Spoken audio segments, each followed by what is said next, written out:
how does music actually work? I mean, how does a puff of air or, some friction on a string become this huge emotional sound we hear in a symphony? It's all physics, really. And today we're going to take a high-speed tour through the core engineering secrets hidden inside all the major instrument families. Okay. We're going to see how they actually make noise, whether it's buzzing your lips, plucking a string, or even just like manipulating electricity. So music isn't just art, it's applied science. Genius applied science, exactly. All right, so where should we start? Let's unpack this with the family that is, well, built completely around vibration. The strings. The string family, perfect. So the core idea is something we probably take for granted. You make sound by vibrating a stretched string. By bowing it, plucking it, or I guess even hitting it. Exactly. But it's not just about the vibration, it's about the control of that vibration. Think about the violin. It's the smallest, so it gives you those really high, fast frequencies, And then on the other end of the spectrum, you have the double bass. which can be over 6 feet tall. And the basic physics connecting them is that the longer and thicker the string is, and the lower its tension. The looser it is. Right, the slower it vibrates, which gives you a lower pitch. And the size difference in that family is just huge. The double bass gives you that deep, rumbling foundation. The player actually has to stand up or sit on a tall stool. Then you have the cello, which is smaller. You play it sitting down, held between your knees. It's got that rich baritone voice. And the viola? The viola is that intermediate voice. It's just a little bit larger than the violin. And that small difference immediately gives it a deeper, warmer tone. But there's a critical piece of engineering they all share, right? Yes, and this is key. Every single one of them has a hollow wooden body. The strings themselves barely move any air. That hollow body is a resonating chamber. So it's not just making it louder, it's about resonance. Precisely. That hollow body vibrates with the strings, and that's what massively amplifies the sound waves. Without that perfectly shaped wooden box, the sound would be so quiet it would just fade away instantly. It's pure acoustic engineering. Okay, so now that we've got strings and resonance, let's switch to instruments powered purely by our lungs. We're entering the woodwind family. Right. Here, sound is made when a musician blows air into or across a mouthpiece. And to change the pitch, the player covers holes along the instrument's body. So you're basically changing the length of the vibrating column of air inside. That's exactly.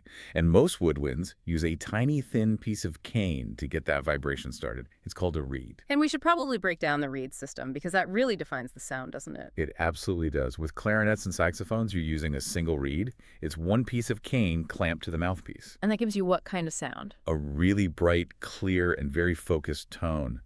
But then you get to instruments like the oboe or the bassoon. They use a double reed. Which means two pieces of cane vibrating against each other. Two very carefully shaved pieces of cane buzzing together. And that creates a much more complex, richer sound wave. It's that really piercing, intense tone we associate with the oboe. But there's a big exception in this family, the flute. The flute is the outlier. A standard one is about 26 inches long, but it has no reed at all. So how does it work?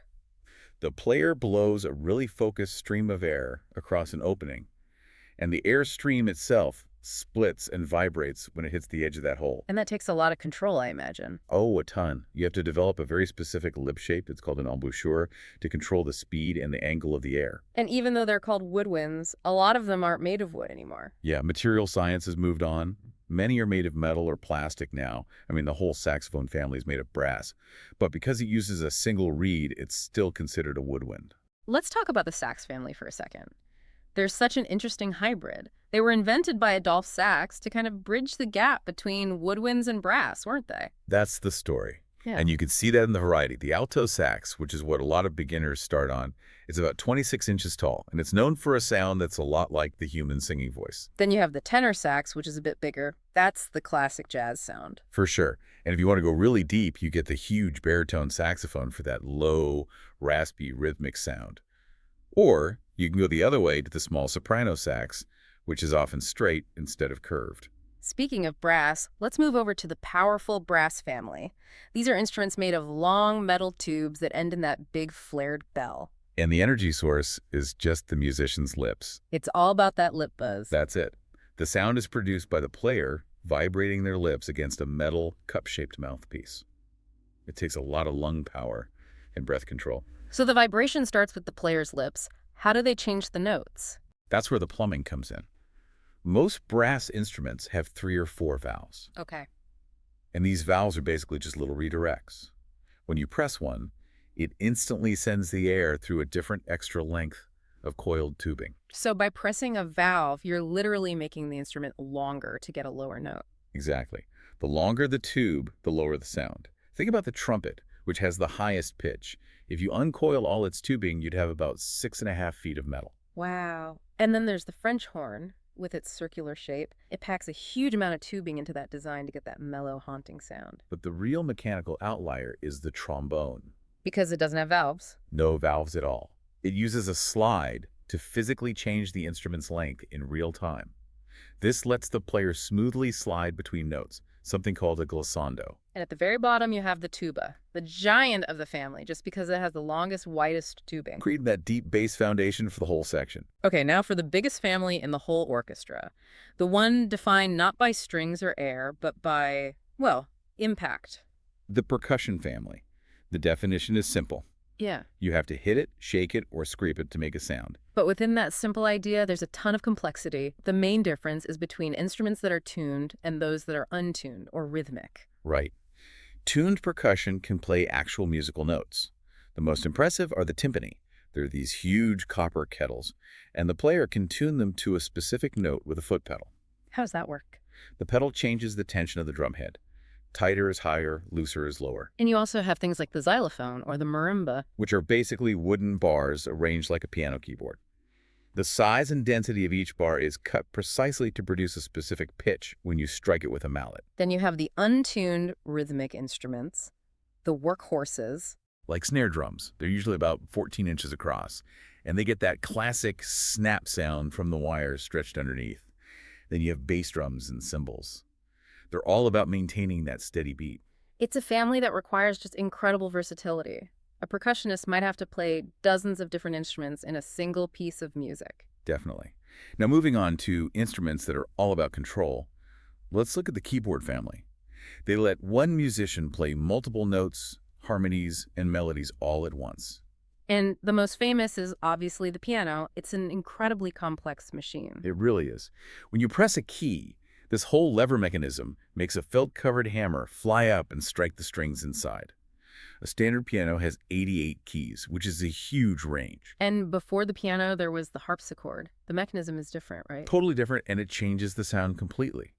A harpsichord doesn't strike the strings with a hammer, it plucks them with a tiny quill. So you get that bright, sharp sound, but you can't really change the volume. Exactly. The volume is constant no matter how hard you press the key. Yeah. And then you have the king of instruments, the pipe organ. This is more like acoustic architecture than an instrument. I mean, it kind of is. It works by forcing air through hundreds, sometimes thousands, of metal and wooden pipes. Each pipe makes one single note. And the player sits at this huge console with multiple keyboards for their hands, the manuals. And another keyboard on the floor for their feet, the pedal board. And the pipes themselves can range from the size of a pencil to over 32 feet tall for those really deep subsonic frequencies. It's like one person controlling the power of a whole orchestra. Incredible. Okay, what about instruments where you manipulate lots of strings at once? Let's talk about plucked instruments, starting with the harp. The modern concert harp is just a majestic instrument. It's got the triangular shape, stands about 6 feet tall, and can weigh almost 80 pounds. And it has a ton of strings. 47 strings on a standard concert harp. That's 6.5 octaves. But the really amazing part is the control. There are 7-foot pedals at the base. And what do those do? They allow the player to change the pitch of the strings mid-performance, shifting a note from natural to sharp or flat. It's what gives the harp that ethereal, shimmering sound. And then there's the guitar family, which is just everywhere today. The acoustic guitar works on the same principle as the violin, right? A hollow body amplifies the strings. Pretty much. A hollow body amplifies its 6 vibrating strings. A full-size one is around 40 inches long. But the electric guitar, that changes all the rules. Because it doesn't need a hollow body for volume. Not at all. Under the strings, it has electromagnetic pickups. They're basically little magnets wrapped in wire. They sense the vibration of the metal strings and turn it into a tiny electrical signal. And that signal goes to an amplifier. Where it can be shaped, boosted, and changed into all kinds of sounds. That's how you get massive volume and distortion. And the neck has those metal strips, the frets, that help you find the exact right notes. That electrical signal leads us right into the electronic instrument family. They don't rely on physical vibration, but on electricity and circuits. Right. A synthesizer is the best example. It doesn't have a string or an air column. It just manipulates electrical waveforms. Yeah. A sine wave, a square wave. You can create almost any sound you can imagine. And some are really unique, like the theremin. The theremin is wild. You play it without ever touching it. It has these antennae that react to how close your hands are, controlling pitch and volume through an electromagnetic field. And today, computers are basically musical instruments. Oh, absolutely. With software for sound design, digital samplers that can record and play back any sound, and drum machines for complex rhythms, your standard MIDI controller keyboard might have 49 or 61 keys to control it all. Finally, we have to talk about the most natural, fundamental instrument of all. The one everyone has, the voice. It requires zero external equipment. And the physics is simple but so profound. Sound is made when air from your lungs passes through your vocal folds, causing them to vibrate. That sound is then shaped by your mouth, your tongue, your throat. And singers are usually categorized by their range, soprano and alto for higher voices. And tenor and bass for the lower ones.